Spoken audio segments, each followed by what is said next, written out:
Telecine, primeiro festival de cinema, música e literatura, apresenta...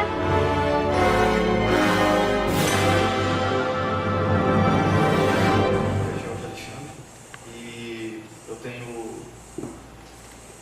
essa linha de pesquisa minha já faz parte do meu projeto de doutorado que eu estou fazendo na área de cinema e literatura, estudos comparativos, e ele faz parte do estudo de literatura e cinema pós-apocalíptico. Nesse caso, hoje eu vou estar trabalhando com cinema que parece ser um espectro um pouco mais interessante do evento, né? Então eu pretendo, como vocês podem ver, o título da apresentação é o imaginário da aniquilação nuclear no cinema americano das décadas de 50 e 60. E é exatamente na época da Primeira Guerra Fria, né? Para começar, eu queria apresentar um pouco os fatos do contexto da Guerra Fria na época, que levou realmente a ter toda a ser um tema tão instigante para a ficção, né? Tanto seja na literatura, no cinema ou música, naquela época todas as formas de arte praticamente trabalhavam com esse tema, porque era uma parte muito forte do imaginário americano. Então tem o fascínio da energia nuclear, né? Que a energia nuclear, que as primeiras pesquisas foram conduzidas a partir de 1897, né, com a descoberta de elementos químicos que poderiam ser divididos, que poderiam gerar energia através da radioatividade. Então, a descoberta da radioatividade como mudança da própria matéria fascinou a comunidade científica mundial. Claro que era algo muito novo para a comunidade científica e para o mundo inteiro, até para a comunidade civil, ver elementos como rádio, como tório ou urânio, emitindo luz, por mais fraco que fosse, né? Então, como o Spencer Wade fala, parecia apenas uma peculiaridade que materiais como tório e urânio emitissem fracos raios que lembravam uma luz invisível. Eles ainda não tinham uma explicação certa para isso, e exatamente por isso eles se expunham a certos perigos também, né? E naquela época se tornou muito comum a palavra transmutação, começou a ser utilizado para descrever, extremamente associado com o conceito de radioatividade, de material radioativo. Sem saber dos riscos diretos da radioatividade, o químico Marcelin Berthelot, francês, ele falava sobre cidades brancas. Foi que começou a existir a possibilidade de uso da energia nuclear como benefício civil, né, para gerar energia realmente e trazer à vida essas cidades brancas, que eram cidades perfeitas, em que não se precisaria mais de poluição, que não se precisaria mais de geração de energia hidroelétrica e outros tipos de energia que queima de fontes vegetais, né, que fossem trazer males à natureza. E aí, com o passar do tempo, com o passar do século XX, na primeira metade principalmente, começou a ser debatido, né, o uso estratégico, o uso geopolítico da energia nuclear. Né, e foi na Segunda Guerra que as pesquisas começaram a dar frutos para a criação para a geração de um uso militar para a energia nuclear. Na primeira metade do século já se sabia que uma quantidade pequena de isótopos poderia gerar muita energia. Era uma energia que você poderia aproveitar de maneira bem mais em larga escala do que outros tipos de energia. Dilemas na construção de bombas para facilitar as estratégias de guerra começaram a surgir, esses dilemas, né? O uso da energia nuclear era benéfico, ou ele poderia causar essa dicotomia moral, né?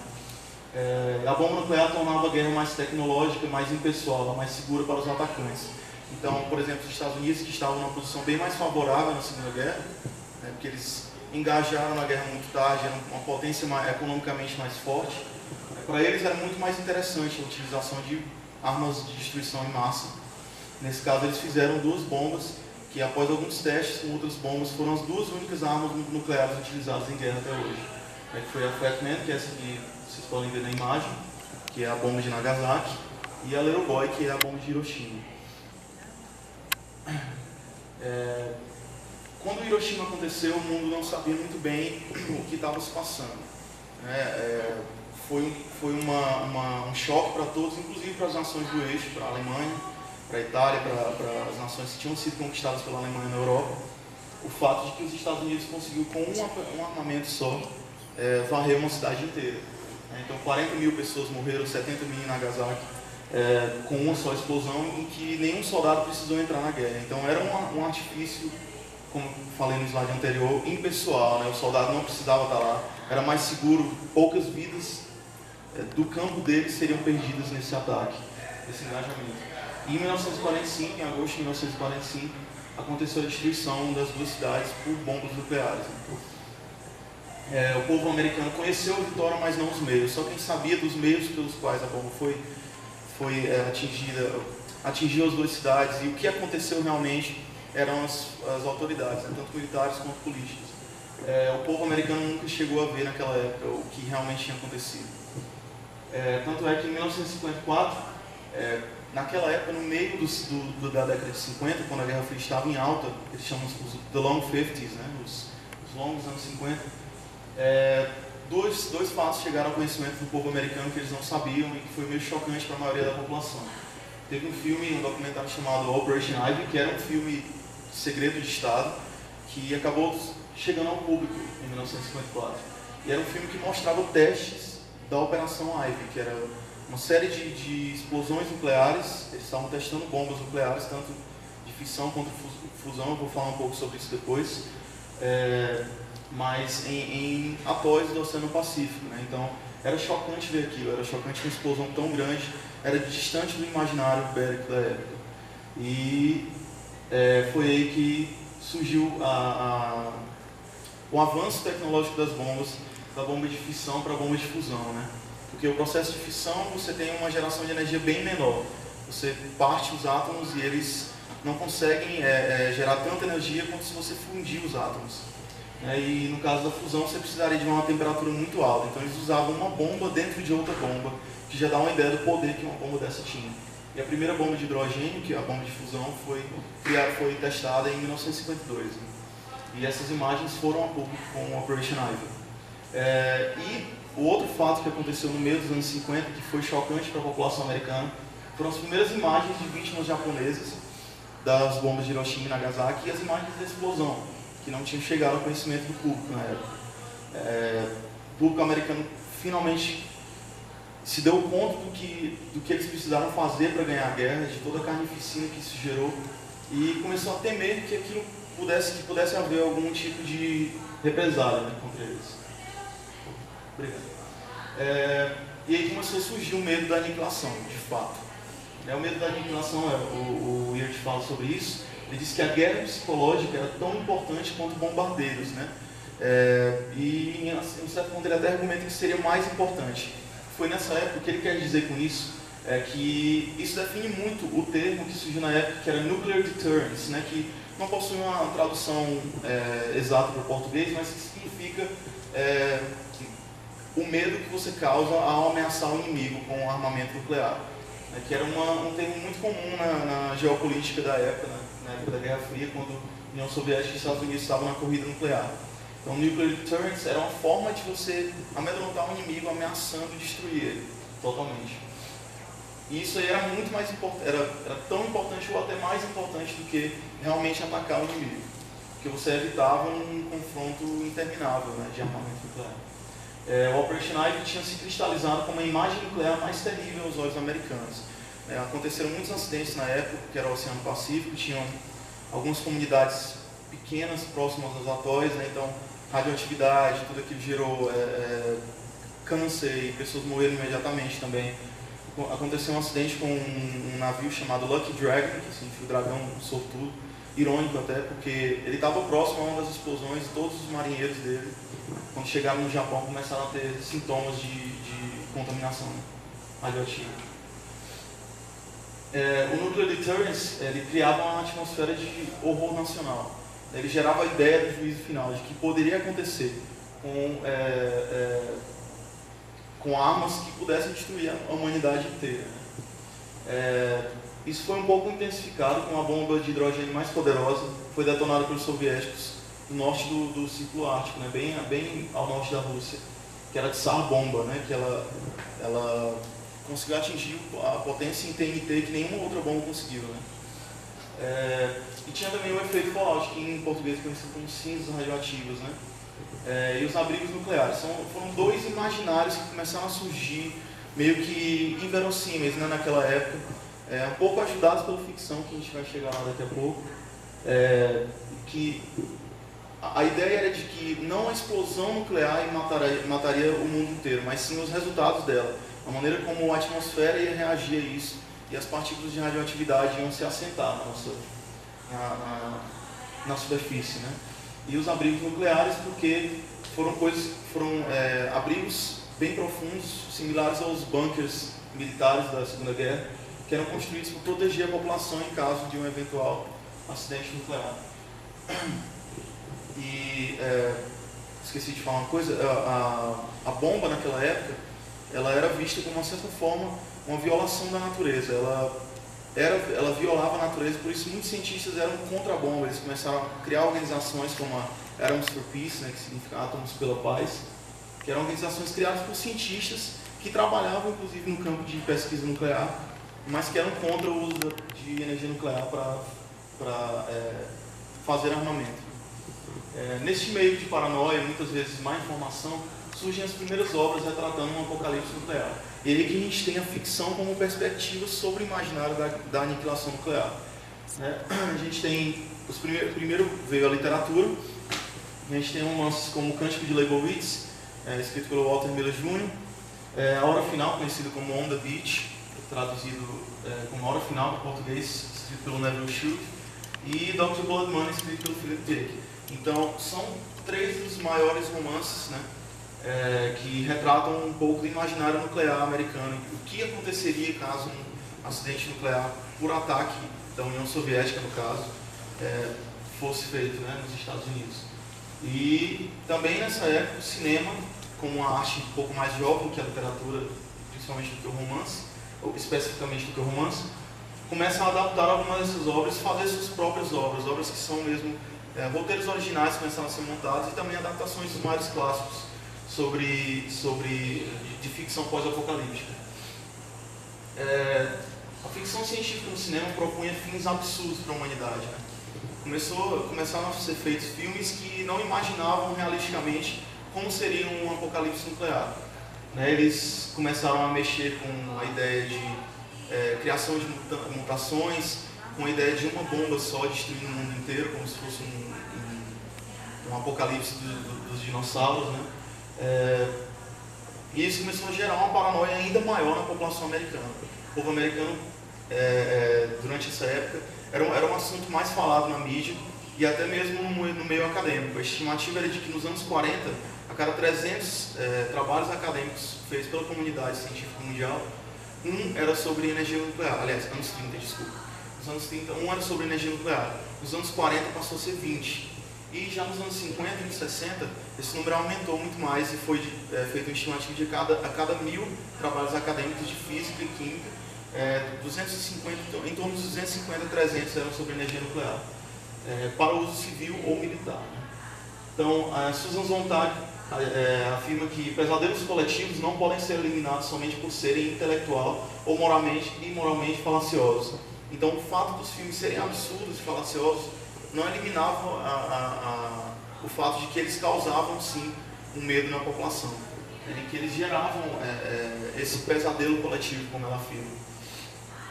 Os filmes mostravam imagens de cogumelos nucleares que muitas vezes eram levados a sério. Todas as imagens de cogumelos nucleares filmadas nessa época, que era bem comum em filmes de ficção científica, eles eram imagens cedidas pelo governo americano de testes feitos no Oceano Pacífico, em Nevada, mas muitos deles eram levados a sério. A população acreditava que aquilo era realmente uma bomba explodindo no filme, né? Foi filmado exatamente a bomba foi detonada exatamente para o filme. Então isso aí gerava um medo ainda maior, né? Era bem mais próximo do que se pensava. A ficção começa a lidar com temas comuns do imaginário pós-nuclear americano. A queda do poder do capitalismo, a queda da sociedade americana enquanto potência mundial, né? E gera todo um subconsciente coletivo que permeou, que perdurou por toda a época da Guerra Fria, até o final dos anos 90. Do outro lado da Guerra Fria, os soviéticos, né, por outro lado, não alimentavam o medo nacional da aniquilação nuclear. Eles não tinham o repertório de ficção científica sobre o assunto que os americanos tinham, né? Os americanos, eles tinham muitos filmes sobre isso, foram centenas de filmes, chegaram a quase 500 em uma década só. As 2 décadas juntas aí dá mais de 1000 filmes sobre isso. E livros, pouco menos, mas também uma quantidade muito grande, até música era feita na época. Os cantores de jazz e cantores de country também faziam músicas, às vezes fazendo paródia da situação, muitas vezes falando sério mesmo sobre o medo dos Estados Unidos de uma aniquilação nuclear. A União Soviética não tinha isso. O máximo, falando agora um pouco de orientalismo, o máximo que se chegava na terra do outro, fora dos Estados Unidos, era na Europa mesmo, ocidental, né? A Inglaterra, a Alemanha, a França. Filmes americanos chegavam lá e nem esses que chegavam lá despertavam muito interesse da população local. Agora, na União Soviética, que era um pouco mais fechada devido ao regime soviético, não tinha produção, não tinha nem a produção de filmes, era bem pequena comparada com os Estados Unidos, e muito menos a divulgação desses filmes, né? Na verdade, filmes sobre desastres nucleares na União Soviética começaram a ser feitos com o desastre de Chernobyl, em 1986. Até lá eles não tinham ainda esse medo que os Estados Unidos tinham.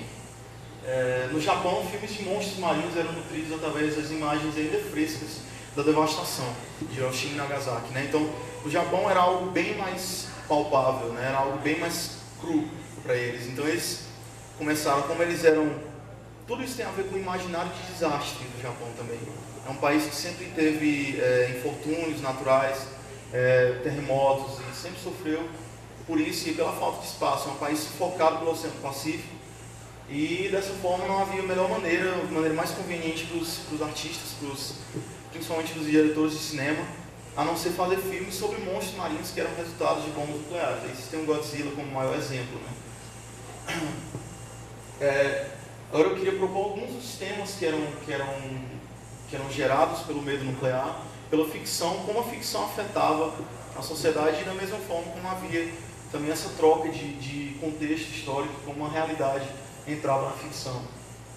Alguns dos temas que eram abordados por esses filmes eram a noção de tempo, o antes e depois do desastre, né? Então tinham filmes que aconteciam antes, tinham filmes que aconteciam depois, alguns filmes eram prelúdios, né? Outros eram o que vem após o desastre nuclear, como sobreviver àquele desastre.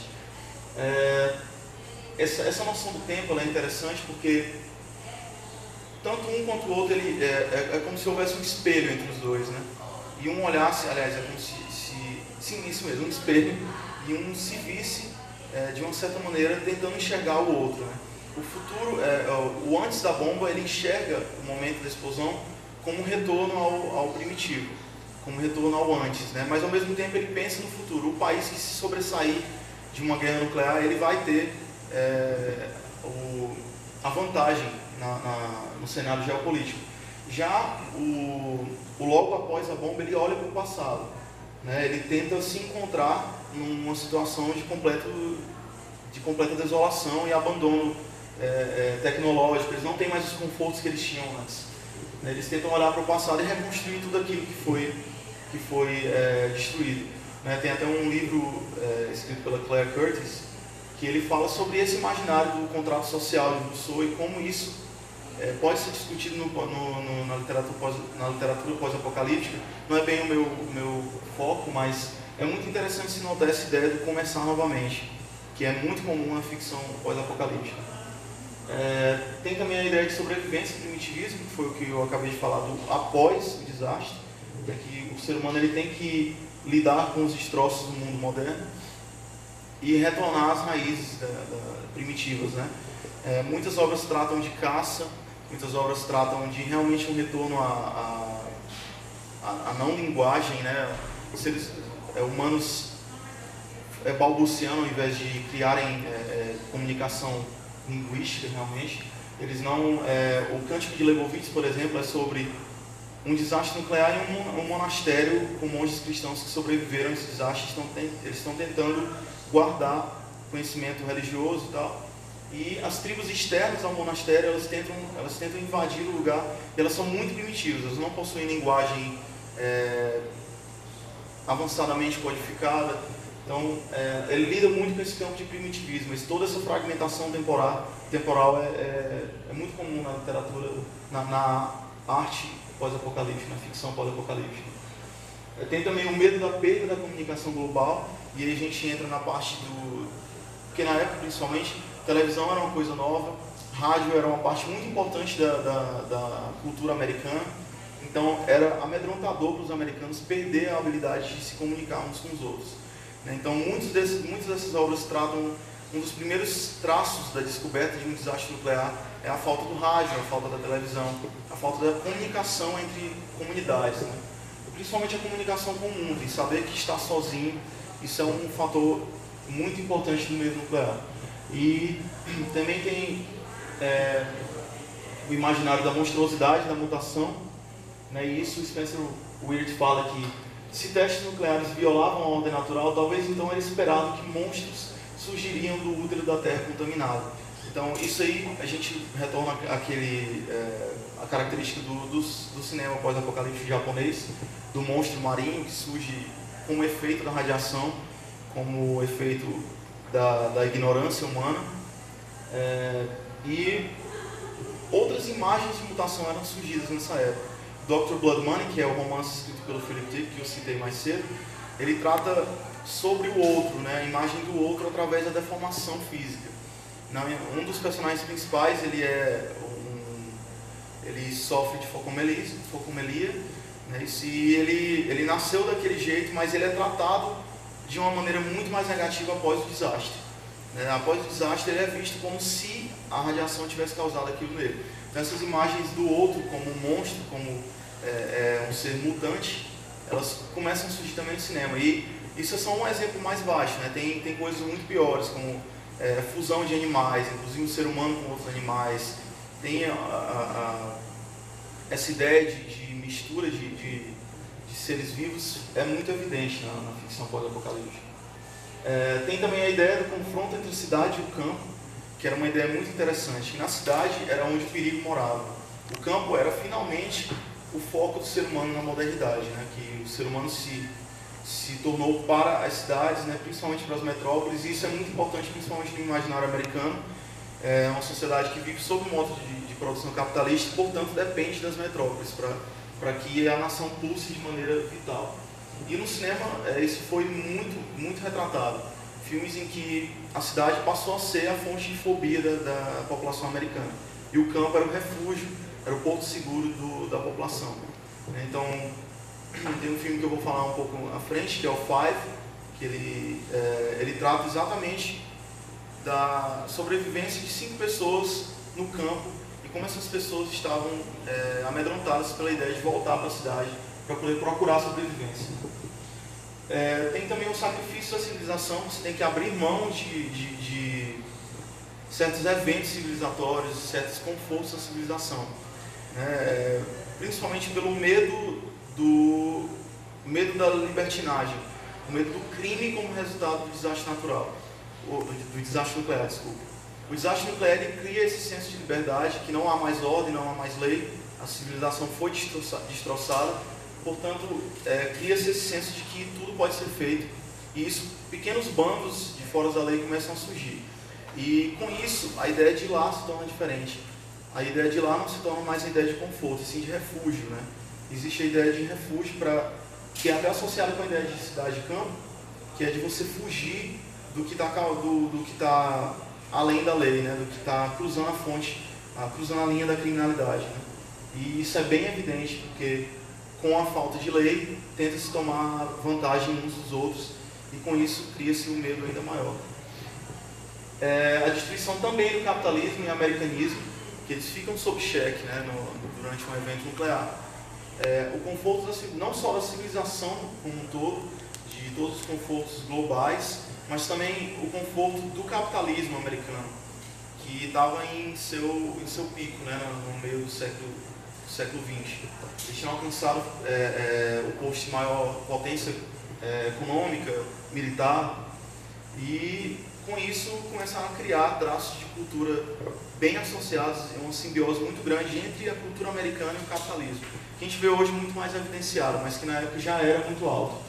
E com a destruição desses dois fatores, eles perdiam o orgulho social, eles perdiam o orgulho político, eles perdiam o orgulho econômico e o militar também. eles tinham sido destroçados por um desastre nuclear, eles não tinham mais motivos de se orgulhar por ser a nação mais poderosa do mundo. Então eles tinham que perder esses traços de americanismo. E o capitalismo por consequência, porque no mundo pós-apocalíptico o dinheiro não vale nada. Eles símbolos do que eles chamam de americana, até em inglês a palavra é essa, americana, eles podiam sim ser tocados pelo desastre nuclear.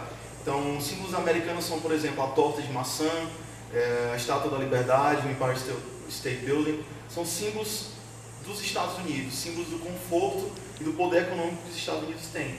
Então, foram muitos filmes feitos em cima disso, da destruição do Empire State. Nova York foi tocada milhões de vezes em filmes, e principalmente na década de 60.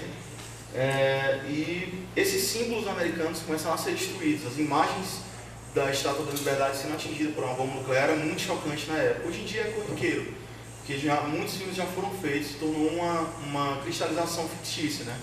Mas naquela época era algo bem chocante para a civilização americana. Eu vou tratar de dois filmes em específico aqui. Um deles é O Mundo, a Carne e o Diabo, que é com Harry Belafonte, Inger Stevens e Mel Ferrer, que eram grandes atores na época, eram atores de alto nível, né, de alto reconhecimento pelo cinema mundial, não só americano. E esse filme, ele é de 1959, ele é o representante da década de 50, dos dois filmes que eu vou estar falando aqui. Vou falar rapidamente sobre ele, e o outro filme é o Doutor Fantástico, de Stanley Kubrick. O Mundo, a Carne e o Diabo, ele trata de temas muito interessantes. Por favor, só slide. Ele trata de três personagens que vivem no mundo pós-apocalíptico depois de um ataque nuclear. Eles não especificam qual o ataque nuclear e quem desferiu o ataque, mas naquela época a ideia do outro e a ideia do alienígena já era bem clara, né? A União Soviética era o inimigo a ser combatido. Então, três personagens sobrevivem a um ataque nuclear e têm de lidar com dilemas raciais e sexuais.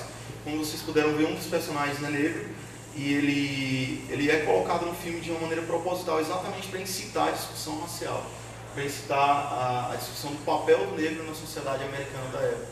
E como a discriminação poderia ser, sim, uma fonte, uma fonte de discussão num cenário hipotético, né, pós-apocalíptico. Então, no começo do filme é ele e uma mulher branca, e eles são os dois únicos sobreviventes, teoricamente, do mundo. E isso aí o diretor ele quis realmente mexer com a imagem que o americano tinha na época. Não o auge, mas ainda um país muito racista, e que ela é uma mulher jovem, até durante uma hora no filme ela disse que nunca vai conseguir se casar. Ele se apaixona por ela, mas como uma situação racial era bem forte na época, se torna uma paixão muito distante, né? É inalcançável para ele, mas ela joga na cara dele que nunca vai se casar, e ela, durante um momento, diz que queria fazer muitas coisas da vida porque ela ainda era livre, branca e tinha 21 anos. Isso era uma frase muito comum na época, livre, branco e jovem, né? E era até um epíteto do racismo americano e da maneira corriqueira como ele era proferido pelas pessoas. Ele fica ofendido, mas com o tempo ele passa a ver aquilo ali como apenas um sintoma social que pode ser apagado por essa nova aurora, por assim dizer. E no meio do filme surge um outro personagem branco, que é o Mel Ferrer, o ator que faz é o Mel Ferrer, que ele é o Benson, né? Ele chega para aumentar, para intensificar ainda mais o conflito. E aí fica esse triângulo amoroso que nunca se resolve. No final é um final feliz, mas de uma maneira bem diferente. Eles dois brigam por ela, chegam a quase sair num confronto de armas mesmo. E ela tenta fazer uma união diplomática, né, entre os dois. E numa rua circundada por arranha-céus americanos, né, que é em Nova York o filme, ela chama os dois, eles dão as mãos e saem caminhando, e assim termina o filme. E o interessante é que o filme não termina como the end, né, como o fim, ele termina como the beginning, né? Então, para tratar exatamente dessa ideia do novo começo, né, com uma sociedade que pode ser construída novamente, por mais que seja um número pequeno de sobreviventes, né, e por mais que existam as diferenças sexuais e raciais. Então, é uma proposta bem interessante que o filme faz. Essa é uma imagem do filme, o personagem do Harry Belafonte, é o Ralph, e essa é a Sarah, feita pela Inger Stevens, né? E eles discutem muito durante o filme, tem esse momento que é o momento que é o ápice do conflito racial deles, que é quando ele começa a dizer que ela pode falar o que ela quer, ela não precisa ter papas na língua, porque é exatamente isso que deixa ele indignado e tal, toda essa hipocrisia que fica por trás disso. Vai acontecer um desastre para que tudo isso viesse, esse assunto realmente viesse à tona. E tem o Doutor Fantástico, que em inglês é Doctor Strangelove, ele também é conhecido como Doutor Estranho Amor. Ele é um título bem sugestivo, é um filme de 1954 dirigido pelo Stanley Kubrick, que é mais conhecido pela Laranja Mecânica, né, pelo filme Laranja Mecânica. É um filme união de atores britânicos e americanos, então ele é positivo nesse ponto porque ele trata de duas visões diferentes sobre a Guerra Fria. Né? Ele como eu falei, é um filme, uma sátira, né, uma paródia, que desconstrói o imaginário do medo nuclear nos Estados Unidos. Ele se passa totalmente na cúpula, na camada militar e política americana. Não há o retrato do civil e a maneira como o cidadão americano via, o cidadão comum via o imaginário nuclear. O interessante dele é isso. Ele dá uma visão que poucos filmes tinham dado na época, e até os que tinham dado não tinham feito de uma maneira completa. Né? Por isso mesmo ele foi um filme muito polêmico, né? Pois a ideia de um mundo dominado por uma ditadura e guerra novamente era insuportável. E exatamente o personagem do Doutor Fantástico, ele é um ex-nazista que se refugiou nos Estados Unidos e acabou se tornando um conselheiro militar, que conhece muito sobre pesquisa de armamentos nucleares e tudo mais. Ele está lá no meio da mesa de guerra, onde acontece a maior tensão do filme. Ele é uma espécie de deus ex machina na narrativa do filme. Ele traz sempre os conflitos maiores e os questionamentos quanto ao uso ou não de armamentos nucleares. As personagens exibem sintomas típicos das autoridades americanas na Guerra Fria. Alguns deles, principalmente a ignorância quanto ao uso do armamento nuclear, porque quem desenvolvia os armamentos eram cientistas, os militares não faziam ideia do que o armamento era capaz de fazer. Até os testes eles não davam uma perspectiva muito ampla e profunda do que aqueles equipamentos eram capazes de fazer, o desastre que eles podiam causar. Vide as bombas de Hiroshima e Nagasaki. Né? Eles executaram um ataque sem maior pesquisa, apenas com o objetivo de neutralizar o Japão. E esses sintomas, eles eram, a ignorância ela é muito focada no filme, ela é muito enfatizada, principalmente pela possibilidade de a arma estar nas mãos erradas, porque o homem que ativa, porque ele é sobre um um ataque acidental nuclear feito por todos os B-29s que estavam, os aviões bombardeiros que estavam sobrevoando a Rússia na época, e esse general ele dá a louca nele, ele emite uma ordem de ataque à Rússia, e cerca de 40 ou 50, não lembro ao certo, mas 40 ou 50 aviões são ordenados a atacar a Rússia em diferentes localidades, né, localidades estratégicas. E isso era uma ideia assustadora para o governo. O governo não queria dar espaço inicial, porque é exatamente aquela ideia que eu falei antes do nuclear deterrence, que é a ameaça como fonte maior de medo. Você ameaça o inimigo com um armamento muito forte para que ele não te ataque, para que tudo fique bem, né, e que ninguém ataque ninguém. Por isso que é conhecido como a Guerra Fria, a guerra que nunca realmente esquentou. Né? E essa ameaça, ela é finalmente quebrada quando esse general, no topo de sua loucura, resolve dar a ordem sem nenhuma autorização do governo e manda os aviões bombardearem a Rússia. E o presidente tem que fazer toda uma corrida de volta para tentar entrar em contato com os aviões para cancelar o ataque, né? E é até uma situação engraçada, porque você vê a fragilidade da ordem americana na época. Isso é uma cena do filme, na sala de guerra, no momento que o Dr. Strangelove começa a dizer para eles, né, o Doutor Fantástico começa a dizer para eles que não tem esperança mais, que eles conseguiram cancelar todos os ataques de aviões, menos um. E esse ataque ele atinge uma cidade pequena russa, e ele expõe realmente esse tema de maneira até um pouco sádica, né, como o Kubrick tentou retratar esse conflito na Guerra Fria. Né?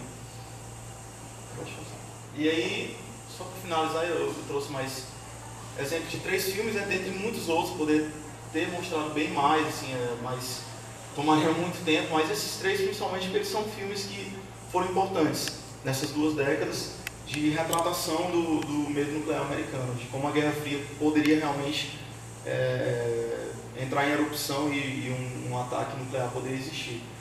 E todas essas foram obras que há uma teoria, inclusive proposta pelo Spencer Weird, de que não fosse pelas obras fictícias o medo não teria sido tão maximizado na época, né? Então, a contribuição da ficção para esse imaginário de aniquilação nuclear é muito importante, principalmente no cinema, que era uma arte mais rápida, mais corrida e, portanto, mais popular. O cinema já estava no seu ápice, o cinema americano principalmente já tinha atingido um posto de dominância artística, né, depois da década do filme noir, depois da introdução do som na década de 30. Então já era um cinema que tinha uma consistência bem forte. O Five é de 1951, trata dos 5 sobreviventes que vão para a zona rural tentar se relacionar novamente e construir civilização depois de um ataque nuclear.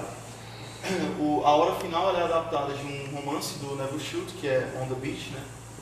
E ele trata de um desastre no mundo inteiro onde só a Austrália sobrevive, e as pessoas começam a imaginar como o mundo está, e elas começam a desenvolver comércio e todo esse recomeço, né? Essa ideia da fragmentação do tempo, né? do começar novamente. E tem também Pânico no Ano Zero, que é um filme do Ray Millard, que ele trata de uma família que vai para um feriado.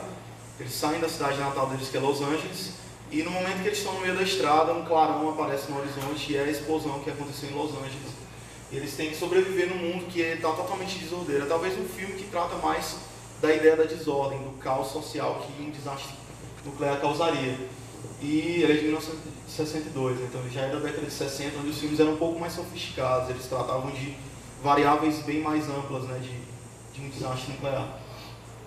E ele, assim como outros filmes, ele tratou muito da ideia da família americana e como ela podia ser fragmentada pelo desastre nuclear e como ela sobreviveria diante da quebra da lei, né? O personagem principal, né, do pai, né, ele repete muito a premissa de que como a gente vai colocar ordem de novo no mundo e a gente tem que sobreviver para nós sermos os primeiros a trazer a civilização de volta à vida, né? E esse medo realmente, porque eles não estão preocupados com a civilização em si, eles estão preocupados com a sociedade americana, eles estão preocupados com os confortos do modo de produção capitalista, eles estão preocupados com o conforto da família branca americana, da família rica, não rica necessariamente, mas de classe média alta. E todo esse imaginário era alimentado nessa época o medo de perder isso, né? Perder isso era muito caro para os americanos. Eles cultivavam muito, até hoje cultivam, a valorização, a supervalorização da sociedade deles, né? Da cultura deles. Talvez por isso o objetivismo maior do mundo socialista da União Soviética fosse mais desinteressado com a ideia da ficção pós-apocalíptica, né? Isso só tornou realmente uma realidade plausível para eles, algo verossímil na verdade, quando Chernobyl aconteceu. E é aí que traz os resultados que a gente tem hoje, como a gente vê hoje a energia nuclear, como a gente vê discussões de armamentos nucleares. Novamente está surgindo isso com supostas ameaças de nações como o Irã, como a Coreia do Norte, o Iraque alguns anos atrás, como isso desponta no cenário de geopolítica, né? Realmente a discussão a discussão bélica sobre o planejamento bélico nuclear, ele realmente é plausível? Vai acontecer? Quais são as possibilidades de um desastre nuclear causado pelo homem objetivamente, não um desastre acidental, né? Quais são as possibilidades disso acontecer hoje em dia, né? Então, isso ainda hoje reflete na ficção, né? Ainda é feito muita coisa sobre desastres nucleares. Um dos mais famosos recentemente é o livro A Estrada, que deu origem ao filme, livro escrito pelo Cormac McCarthy. Ele trata sobre um desastre nuclear onde um pai e um filho têm que sobreviver no mundo. O McCarthy ele trata de um ponto de vista bem mais gótico americano, né, em que o imaginário pós-nuclear ele é tratado de uma maneira feia mesmo, né, que sobreviver é realmente cruzar a lei, não importa quão americano sua família seja, ela vai cometer crimes, ela vai ceder à vontade de sobreviver a qualquer custo, né. É um pouco diferente desse imaginário bem americanista que era da década de 50 e 60. Resultado da criação dos blocos políticos na Guerra Fria, como isso afetava realmente a noção de um apocalipse. Então é isso, gostaria de agradecer e eu espero que tenha sido útil a discussão, que tenha esclarecido um pouco mais tanto sobre o campo de ficção pós-apocalíptica quanto o cinema americano das décadas de 50 e 60.